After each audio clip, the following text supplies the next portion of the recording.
بسم اللہ الرحمن الرحیم اللہم صلی وسلم وبارک علی سیدنا و مولانا محمد وعلی آلہ وصحبہ اجمعین.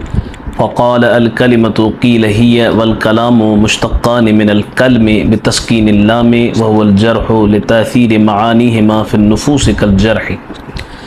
پس ماتن نے کہا، قال کے اندر جو ضمیر ہے وہ ماتن کی طرف راجع ہے، یعنی ماتن نے کہا کہ کلمہ قیل ہی والکلام مشتقان من الکلم، کہا گیا یہ یعنی یہ کلمہ اور کلام دونوں یہ مشتق ہیں کلم سے، لام کے سکون کے ساتھ، یعنی ان کا مشتق منہ جو ہے وہ کلم ہے.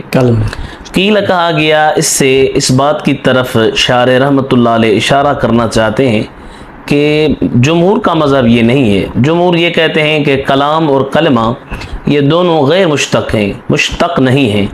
مگر کہا گیا ہے، یعنی بعض نحات نحوی یہ کہتے ہیں کہ یہ جو کلمہ ہے اور یہ کلام ہے یہ دونوں مشتق ہیں.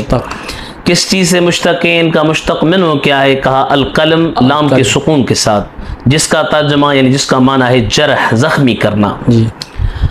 اب یہ جو بات کر دی انہوں نے، یعنی بعض نحویوں کے مذہب کے طرف اشارہ کر دیا کہ جو کلمہ کو اور کلام کو مشتق مانتے ہیں تو پھر اس کے مشتق منہ کو بھی بتا دیا کہ ان کا مشتق منہ کیا ہے. تو یہاں ایک سوال پیدا ہوا، یعنی سوال مقدر ہوا، وہ یہ کہ بھائی کلمہ اور کلم یہ جو اپنے دونوں مشتق اور مشتق منہ ہیں، ان مشتق اور مشتق منہ میں مناسبت تو ہونی چاہیے نا. لفظی بھی مناسبت بھی ضروری ہے اور معنوی مناسبت بھی ضروری ہے. یہاں پہ چونکہ لفظی مناسبت تو پائی جا رہی ہے، لفظاً دیکھیں تو مناسبت موجود ہے، مگر معنن مناسبت نہیں ہے. کہ کلمہ کہتے ہیں اس لفظ کو جو معنی مفرد پر دلالت کرے، اور قلم کی معنی زخمی کرنا، کیا معنی مطابقت تو نہیں ہوئی، یعنی مناسبت نہیں ہوئی. یا کلام کہتے ہیں کہ دو مفردوں سے ملے اور اسنادی معنی پر دلالت کرے، تو یہاں پہ بھی مناسبت نہیں. ہم نے کہا کہ ٹھیک ہے، مناسبت مطابقی نہیں، یعنی ان کی جو معنی ہے وہ ان پر دلالت مطابقی کی لحاظ سے بھی مناسبت نہیں رکھ رہے، اور دلالت تضمنی یعنی اس کے کس جز پر بھی اس کی معنی کا اطلاق یعنی معنی سے مناسبت پیدا نہیں ہو رہی.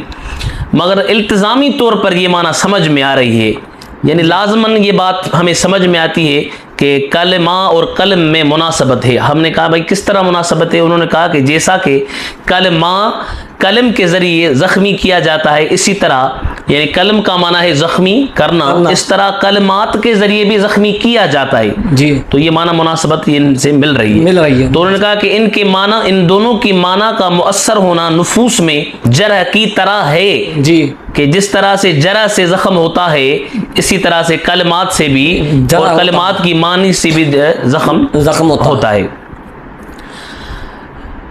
اب یہ انہوں نے دعویٰ کر دیا تو سوال ہوا کہ بھائی یہ آپ نے کہاں سے لے آئے کہ کلمات سے بھی زخم ہوتا ہے؟ کہا ٹھیک ہے، وقد عبر بعض الشعراء عن بعض تاثیراتهما بالجرح، ان دونوں کی تاثیر جرح کے ساتھ اس کو بعض شاعروں نے بعض طریقے سے یہ اس طرح سے استعمال کیا ہے، عبارت میں لایا ہے کہ جب کہ انہوں نے کہا یہ شعر ہے، جراحات السنان لہلتیام ہیں، جو نیزہ کے جو زخم ہوتے ہیں ان کے لیے پر ہونا ہے.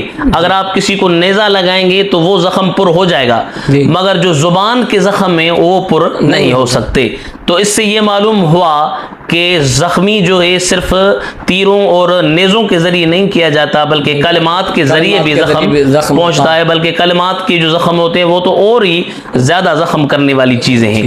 یہ بات اب ختم ہوئی. کلمہ کے مشتق منہ پہ بحث ہوا، یعنی جمہور کا یہ مذہب ہے کہ مشتق نہیں ہے، اور جو جن کا یہ مذہب ہے کہ مشتق ہیں کس سے ہیں اس پہ بحث ہوئی، اس پہ جو سوالات پیدا ہوئے ان کا شارح نے جواب دے دیا.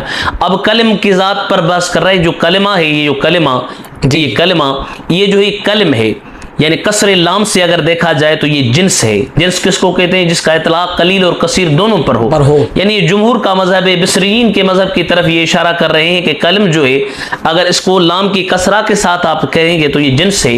اور وحدت کی معنی کے لیے تا اس کے آخر میں لا دیا گیا ہے، جیسے الکلمۃ کہا دیا، یعنی کلم اور کلمت یہ دونوں کیا ہیں؟ جنس ہے. مگر وحدت کی معنی کے لیے جیسے تمر